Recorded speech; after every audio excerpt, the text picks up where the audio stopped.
వ్యాప్తంగా తెలుగుదేశం పార్టీ కార్యకర్తలు నాయకులు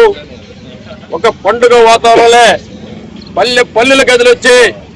ఈరోజు మహానుభావుడు పేదల మనిషి పేదల ముఖ్యమంత్రి అనిపించుకున్నటువంటి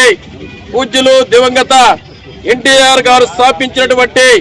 తెలుగుదేశం పార్టీ ఆ రోజు బడుగు బలహీన వర్గాల కోసం స్థాపించిన పార్టీ. ఆ రోజు కాంగ్రెస్ కబంధస్థాల్లో నలిగిపోతున్న రాజకీయాన్ని బయటికి తీసుకుని వచ్చి బలహీన వర్గాలకు అందించి రాజకీయ చరిత్ర సృష్టించినటువంటి వ్యక్తి ఆ రోజు ఎన్టీఆర్ అని చెప్పి సందర్భంగా తెలియజేస్తా ఉన్నాం. బడుగు బలహీన వర్గాలకి రాజకీయ చైతన్యం తీసుకుని వచ్చి ఎంతో మందిని ఎమ్మెల్యేని ఎంపీలు చేసి పార్లమెంట్ లో పంపించి తెలుగు వారి ఆత్మగౌరవం నిలిపినటువంటి ఏకైక వ్యక్తి భారతదేశంలో ఉన్నారంటే ఎన్టీ రామారావు అని చెప్పి సందర్భంగా తెలియజేస్తా ఉన్నాం. అలాంటి పార్టీ దినాభివృద్ధి చెందుతూ ఈ రాష్ట్రంలో చంద్రబాబు నాయకత్వంలో అనేక సంక్షేమ కార్యక్రమాలు రైతు బాంధవుడుగా ప్రజల మనిషిగా ఈరోజు చంద్రబాబు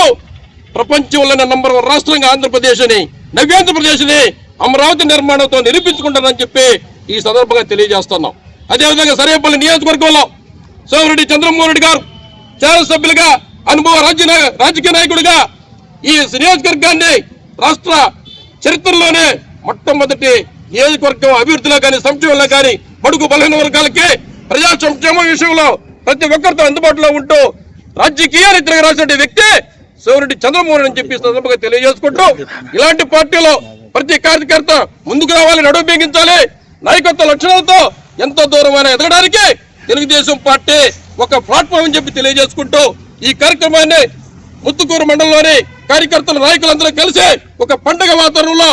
మండల అధ్యక్షుడు నీలం మల్లికార్జున గారి